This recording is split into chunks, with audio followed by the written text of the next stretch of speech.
Kalimantan Timur yang menjadi lokasi pembangunan Ibu Kota Nusantara atau IKN Nusantara, tak lepas dari ancaman gempa. Hal ini diungkapkan ahli geologi yang juga dosen teknik geologi Universitas Diponegoro, Andang Bahtiar. Menurut Andang ada patahan sesar Maratua dan Mangkalihat yang membuat wilayah Kalimantan tidak bebas dari gempa. Menanggapi hal ini, Otorita IKN menyatakan, hasil kajian sejumlah lembaga menunjukkan masih ada potensi bahaya geologi berupa gempa bumi di wilayah Ibu Kota Nusantara. Meski demikian, potensi gempa di wilayah Kalimantan Timur sebagai lokasi IKN Nusantara tersebut tergolong rendah. Beberapa catatan juga menunjukkan pusat gempa di Kalimantan Timur puluhan tahun lalu terjadi di luar kawasan IKN Nusantara. Deputi Bidang Transformasi Hijau dan Digital Otorita IKN, Mohamed Ali Berawi seperti dikutip dari Kompas.com mengemukakan, wilayah IKN Nusantara memiliki risiko bahaya gempa bumi dominan rendah. Hal ini sesuai dengan kajian risiko bencana yang dilakukan Badan Nasional Penanggulangan Bencana, BNPB, tahun 2020. Salah satu kajian risiko bencana dari BNPB ini merupakan analisis dari peta bahaya gempa bumi di kawasan IKN Nusantara.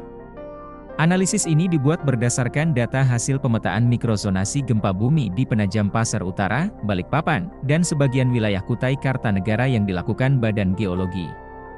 Menurut Ali, selain sesar minor, potensi gempa bumi tektonik di IKN Nusantara yang rendah juga diakibatkan oleh dampak pejalaran dari sesar mayor, seperti pejalaran dari sesar Palu Koro di Sulawesi.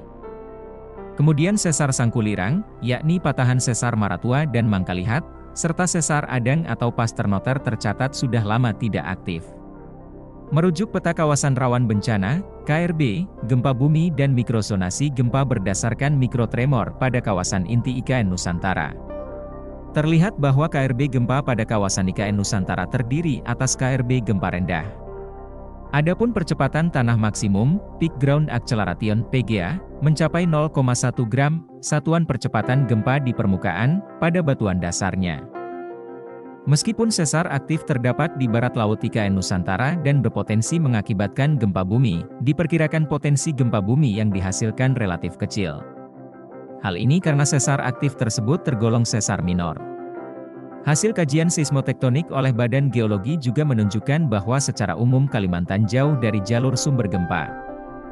Sebab, pada zaman Neogen, yakni 23,005 juta tahun yang lalu, Kalimantan telah terkunci oleh Laut Cina Selatan serta jalur subduksi berpindah ke selatan Jawa.